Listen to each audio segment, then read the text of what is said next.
Let's come out here day in, day out, watch it on TV, bought the merchandise, bought the tickets. Thank you so much for coming out. Thank you. Cool. So we'll do this how you want. We have chairs if we need them, but do you want to freestyle it in the ring? What's that? Do you want to just walk around and freestyle? No. Nobody wants to see you hurt me. Hey,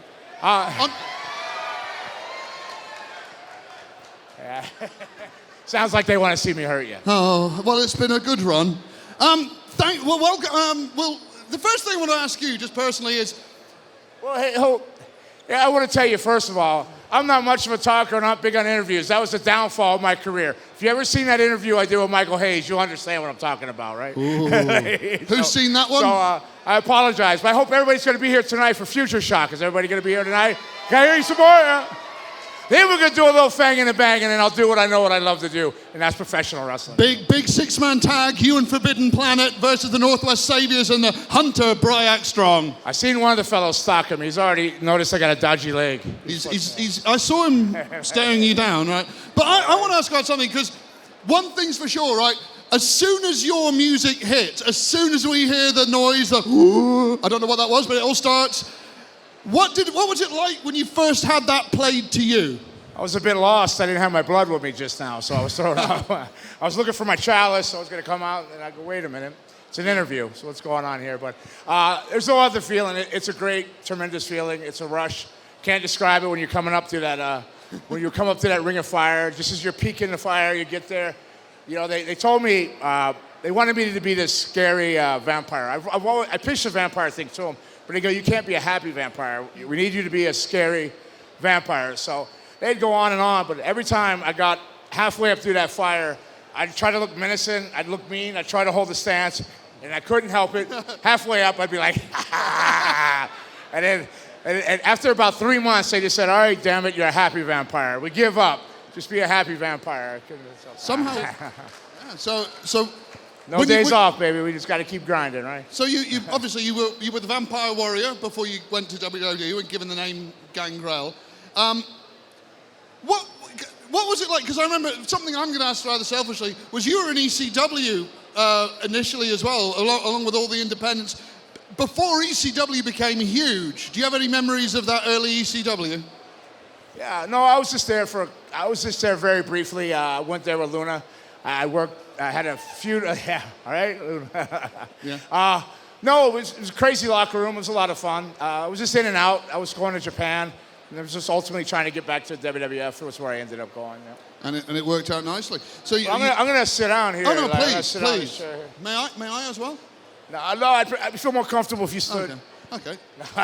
Please. Hang on. All right. So Oh, you didn't try and do this live, right? She fell over. Oh. I've just been owned by Gangrel and I've never been happier.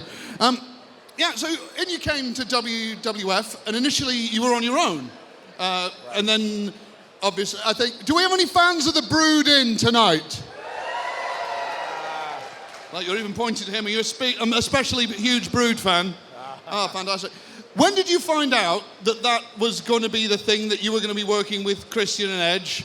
And how did it come about? I didn't really know anything, to be honest.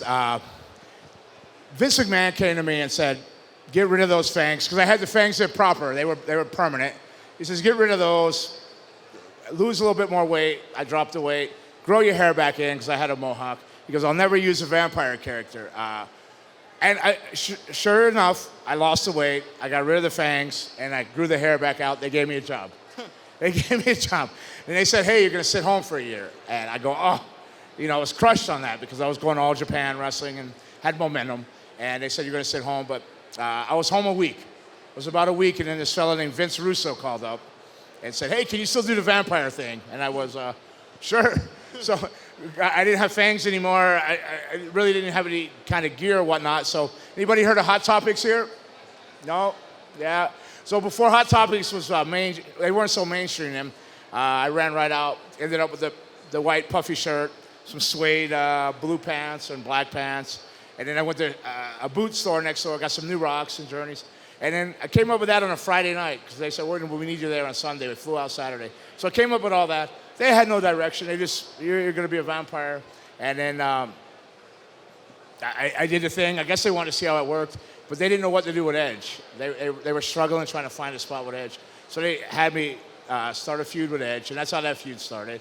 But I didn't know, and I didn't know about the Brood, and then all of a sudden, Edge was going to get Christian, and they came up with the whole Brood thing from the movie The Lost Boys, right? So, yeah, and that, did you expect it to be as big as it was? No, I was just great. I didn't expect me to even have a job. I was just happy to have a job there. So I didn't think it would be that big, but I knew right away that Edge was like star material. He had something about him. I had worked him on an indie show just prior to that, and actually chipped his tooth. Don't remind him of it if you ever talk to him. If you ever talk to him, ask him about that. I was such a letty bastard. They basically just told me, hey, when we put the Brood together, they said, we want you to kind of blend Edge in, get him to, like everybody, he was their future. They knew that they were going to do something with him in the future. So basically look after him. Because I had been around so many years, like you said, I did the original ECW. I did the one before that, Joe Goodhart's Tri-State Wrestling Alliance, which led into being ECW. I've already done tours of, Africa, Malaysia, Singapore, all over the place. I've been to Japan 18 times. So I knew a lot of the older guys and been around. I worked the old territories. I started out in Calgary Stampede. Then I went to All Japan. Then I went to Puerto Rico full time. Then I went to Memphis and finished up there. And then I was going back and forth to Japan. So I had a relationship with a lot of guys that have been around. And so that's what I did. And then I never thought it would catch fire. A lot of people think the Brood, you ask them, if you ask the average fan how long did the Brood last, they'll go 3 years or 2 years. Or if you really think about it and you put the timeline together, it was only 8 months. 8 months. 8 months was really became the Brood. We're in the ministry, broke up in the ministry, feuded the ministry, broke the Brood up, became the new Brood, right? All in 8 months, But it's an iconic thing, So I was blessed to be a part of it. Blessed to be with talents like Edge and Christian. Edge is an overall package of everything, but Christian's a really, really witty guy about. He can put a match together with anybody and still get all this shit in, get all this stuff in, and get the best match out of you. So he's really, really not got enough credit for the matches he can put together. And it's mad to think as well that out of everyone that's at 98, 99, you and Edge and Christian, you're still wrestling. The other three who are still going. I'm blessed every day. I get to put a pair of boots on and do what I love, and I don't take it. I appreciate it. And then I love it, and that's why I thank all the fans for it, because you can't do it if they don't come out and support it. So, fantastic. That's the thing, because then it's an interesting, because like you said, it was a year at most, but there were so many little moments that you remember. Like without you and Edge and Christian, the Hardy Boys wouldn't have had their moment, because the story with you and Michael Hayes and the Hardy Boys. What was it? Did you feel like there was something special with the Hardys there early on? Well, I know I was 6'3" when I started working Michael Hayes. Now I'm 6'1" because his clubbing punches shortened me up. But it was special to work the Hardys. Those were people go, oh, which Brood did you like best, Edge and Christian or the new Brood? And I go, no question, the original Edge and Christian, right? But it was special because we were working the Hardys and doing matches with them, and they had such great chemistry together. They were all young and hungry, and the Hardys have been around too.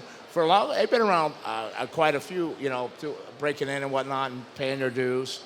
And but those were the amazing matches. I think I only ended up with the Hardys was to give them a break from Michael Hayes. They didn't know how to transition them away from Doc Hendricks. I think he was driving them crazy. We would call him the Beer Wolf. He was a madman. But so that was just a transitional thing. But definitely the Brood with Edge and Christian versus the Hardys was magical. Great stuff. Great stuff. Yeah, and if you haven't, go find those matches. It's a load of six-man. You had loads of six-man tags over that year with the Ministry of Darkness. But I think at this point, I was just sitting there more enjoying all their matches. I was sitting in the corner holding the tag rope, going, "Oh, this is amazing! Look at these guys!"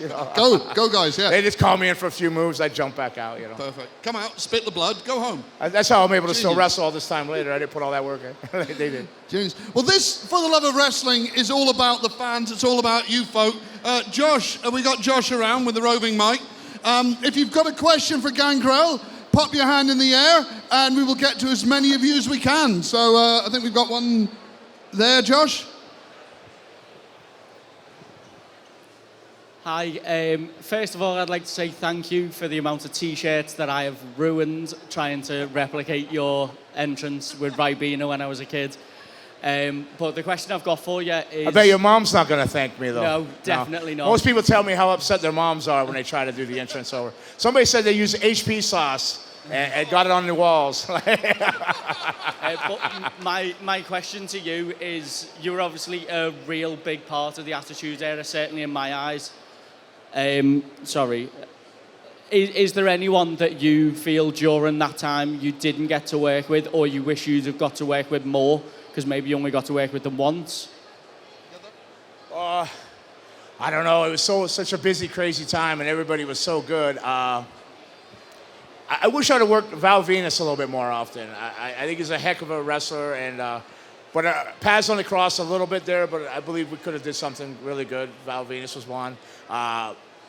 Never got to work Eddie Guerrero, but that was towards the end, but never got to work with Eddie Guerrero. That would have been great towards the end and stuff like that. But I had a blessed time in the Attitude Era.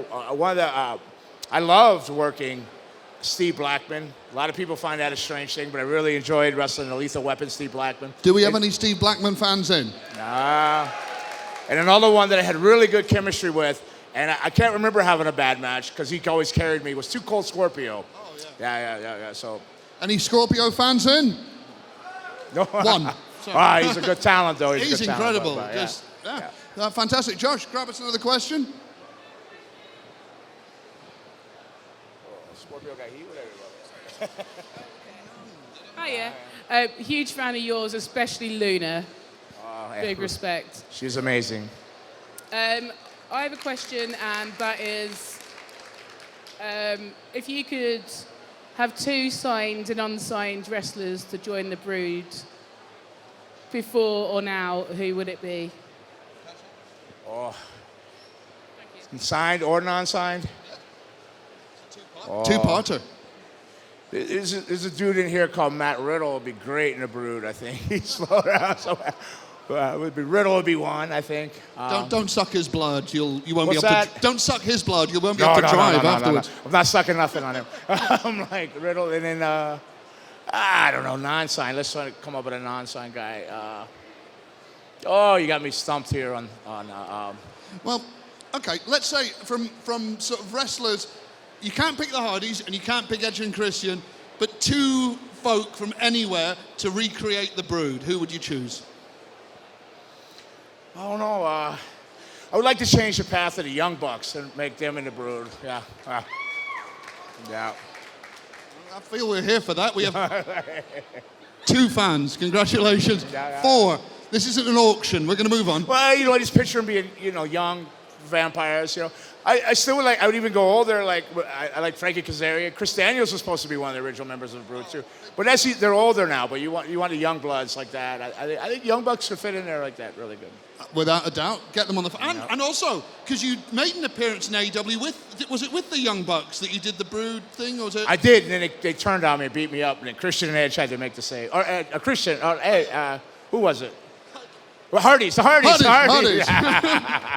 You're all fans. Help us. The Hardys. What was that AEW appearance like? What's that? What was that AEW appearance like for you? It was easy. I went in. Everybody just made me feel at home. It said whatever. It was welcoming. No stress. No nothing. It was actually a really chilled appearance, and everybody treated me well. It was a good time. Fantastic stuff. Josh, find us a question. I'm not going to grab the mic this time. That's not happening.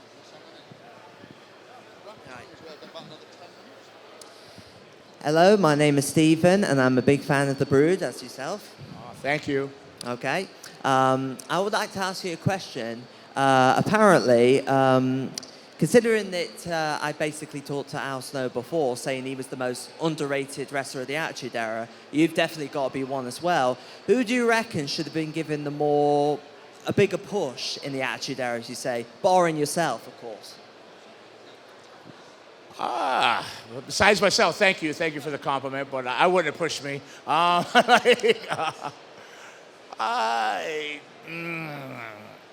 Who would have got overlooked in the Attitude Era?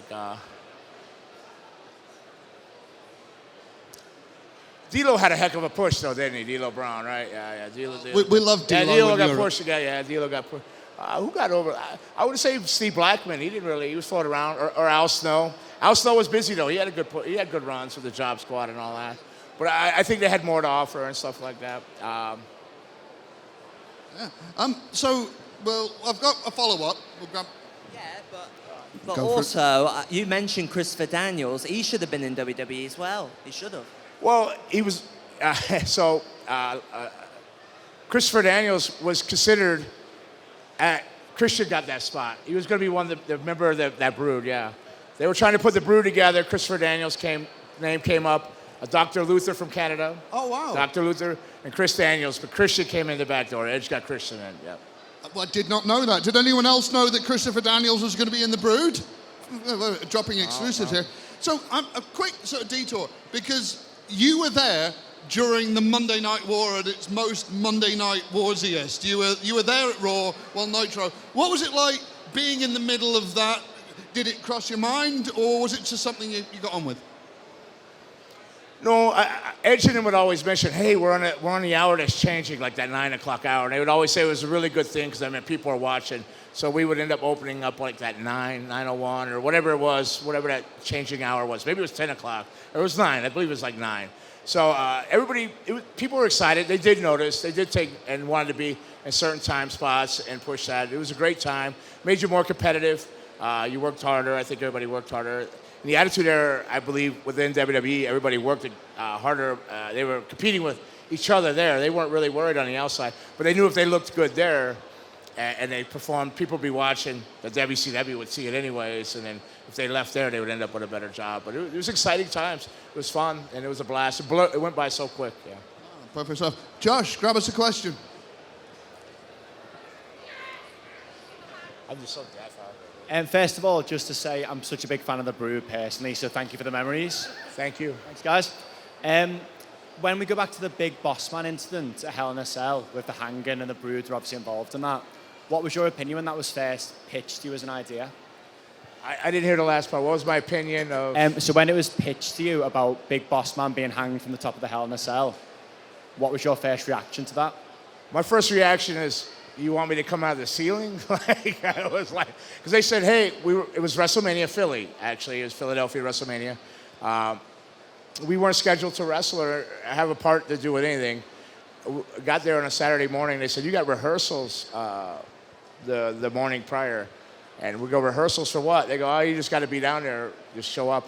So we get down there. Had no idea, not a Scooby-Doo, not a clue to what was going on. And we get there, and a guy comes up with these harnesses and said, oh, you're going to come out of the ceiling. And I remember us all looking at each other going, I'm not coming out of the ceiling, terrifying. And looked up, and, it was just so far up in the air. So they didn't tell us anything till we got there. And then it was hanging a Big Boss Man. I thought coming out of the ceiling was terrifying. We did one rehearsal. That was it. We had one rehearsal. We came out. We did it. And I thought it was just a really strong thing, hanging. I thought it was a bit strong. A little bit. It was the Attitude Era, but I think maybe they even rocked the boat a little bit too much at the time with that. If I remember right, I think they pulled a lot of the advertising away later, right? Later on, you don't see that so much. Like you'd have to really search to find that whole Hell in a Cell, that hanging thing. But yeah, I just thought it was really, really strong. I thought it was a great experience. I wasn't originally on that WrestleMania. That was the only WrestleMania I ever took part in, so it's a meaningful thing to me. But I believed it was a bit strong. Yeah.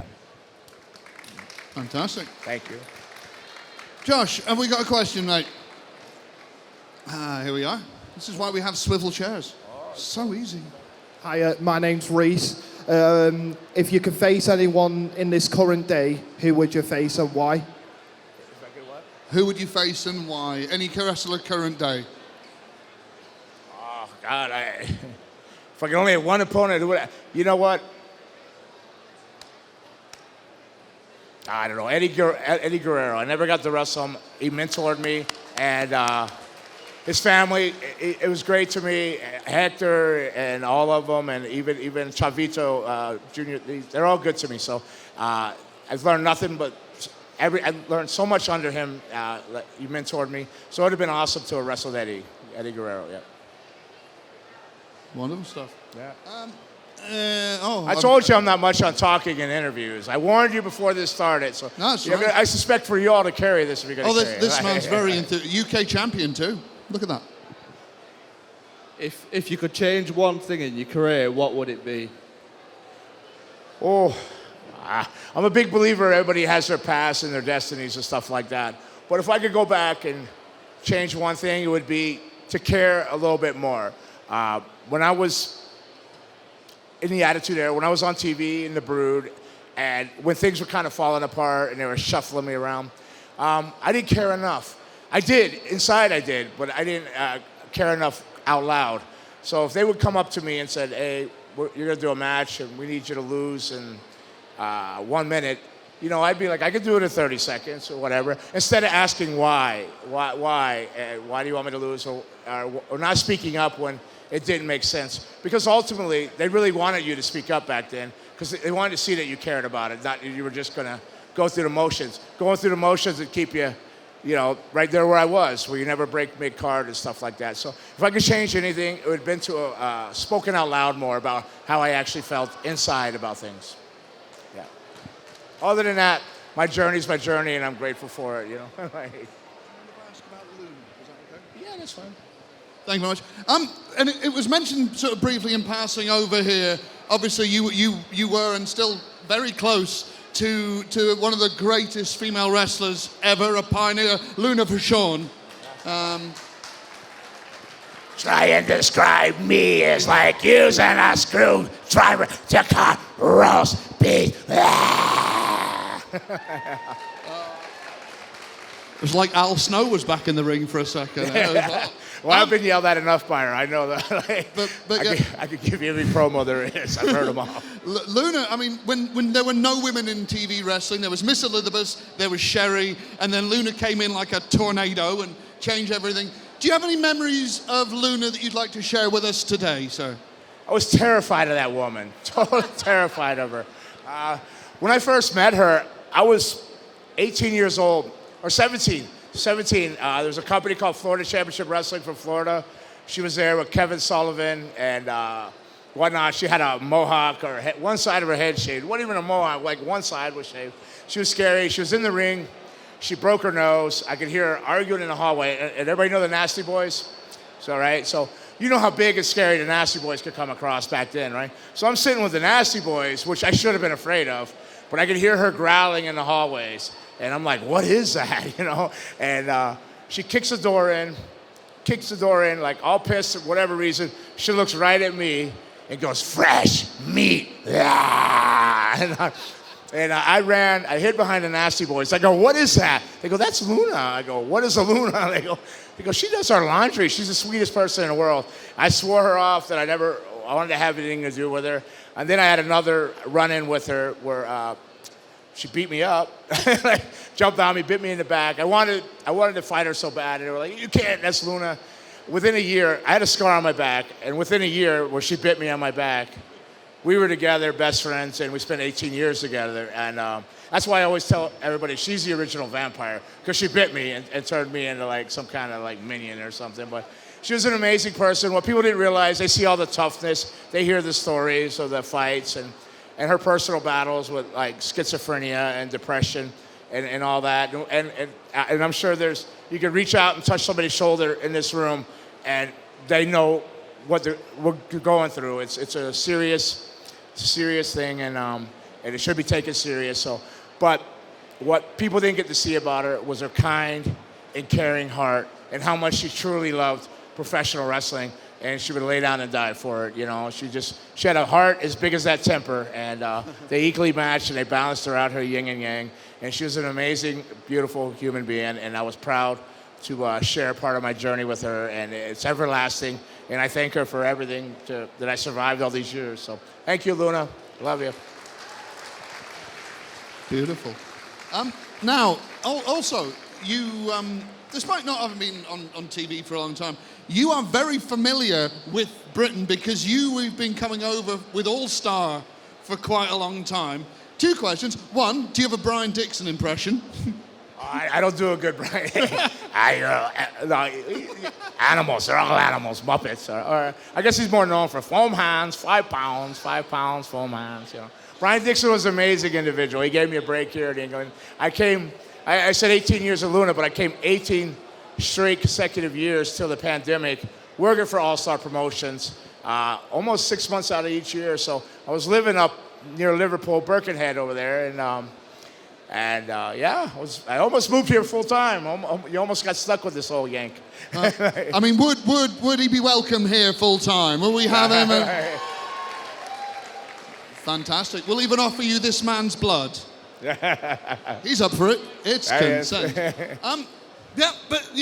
Thank you so much for coming and being part of this convention. It means the world to me and everyone else, and especially to her. So you're over there. And again, I want to say thank you. And UK fans, and I'm not just saying it because I'm sitting here in the UK, but over the years have been some of the best, amazing, and loyal fans. And especially for the vampire character, the Brute thing. I don't know if they like the darkness or whatnot, but the fans here have just been amazing. And thank you from the bottom of my black heart. Thank you, guys. Thank you.